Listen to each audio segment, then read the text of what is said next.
સુરતમાં હવે પાલતુ શ્વાન એટલે કે કૂતરા માટે પણ લાયસન્સ લેવું પડશે। સુરત મહાનગરપાલિકાના માર્કેટ વિભાગ દ્વારા પાલતુ શ્વાન રાખવા માટે ફોર્મ બહાર પડાયું છે। સુરત અને અમદાવાદમાં શ્વાનના કરડવાના વધી રહેલા બનાવ લઈને પાલિકા તંત્ર દ્વારા મોટી કાર્યવાહી કરાઈ છે। સુરત મહાનગરપાલિકા દ્વારા પાલતુ શ્વાન રાખનારો સામે મોટી કાર્યવાહી કરી હોય તેમ છે, કારણ કે હવે શ્વાન રાખવા માટે માર્કેટ વિભાગમાંથી ફોર્મ લઈ ભરવું પડશે। અમદાવાદમાં શ્વાન કરડવાના કારણે એક બાળકનું મોત થયું હોય સાથે સુરતમાં તો અનેક શ્વાનના આતંક સામે આવી ચૂક્યા છે, જે લઈને પાલિકા તંત્ર હરકતમાં આવ્યું છે અને ફોર્મમાં સોસાયટીમાં રહેતા હોય તો આજુબાજુના 10 લોકોના બાંયધરી પત્રની જરૂર છે, જ્યારે એપાર્ટમેન્ટના પ્રમુખની પણ બાંયધરી લેવી હતી। મહાનગરપાલિકા દ્વારા 800થી વધુ નોટિસો પાઠવાઈ છે, જેમાંથી 250 અરજીઓ લાયસન્સ માટે આવી છે અને 150ને તો લાયસન્સ આપી પણ દેવાયા છે। તો 100 અરજી તપાસમાં 6 અરજી કેન્સલ કરાઈ છે અને જો કોઈ માલિક લાયસન્સ વગર શ્વાન રાખશે તો તેની સામે પોલીસ કાર્યવાહી કરાશે તેમ પણ જણાવ્યું હતું। Doctor Digvijay Ram, market superintendent, SMC. સાહેબ, ડોગના શ્વાનને જે લઈને એક લાયસન્સ માટેની પ્રક્રિયા છે, શું આખી પ્રક્રિયા છે, કઈ રીતે કામગીરી?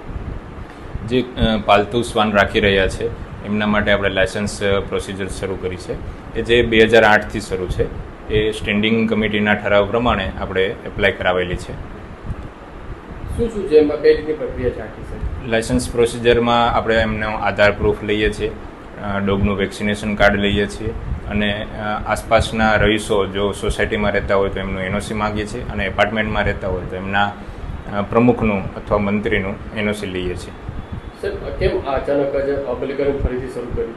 અમદાવાદમાં જે હાલ કરુણ ઘટના બનેલી છે, જેમાં એક નાની બાળકીનું મોત થયેલું છે રોટવીલર ડોગના કારણે, જેના ગંભીરતાના પગલાઓના આધારે અમે એસએમસીમાં આ પ્રોસિજર કડક બનાવી છે। કઈ રીતે અરજીઓ સામે આવી છે અત્યારે? હાલ 800 ઉપર અમે નોટિસો આપેલી છે દરેક ઝોનમાં, જે વોર્ડ વાઇઝ અમે નોટિસો આપીએ છીએ।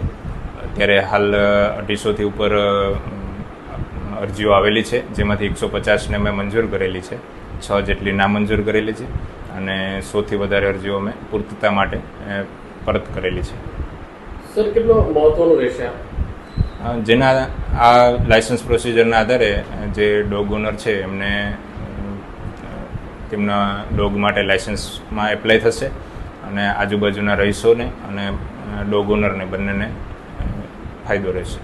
સુરતમાં ગાવાની રખડતા શ્વાનોએ માસૂમ બાળકો સહિતનાઓને બચકા ભર્યા છે તો કેટલાકના તો મોત પણ નીપજ્યા છે।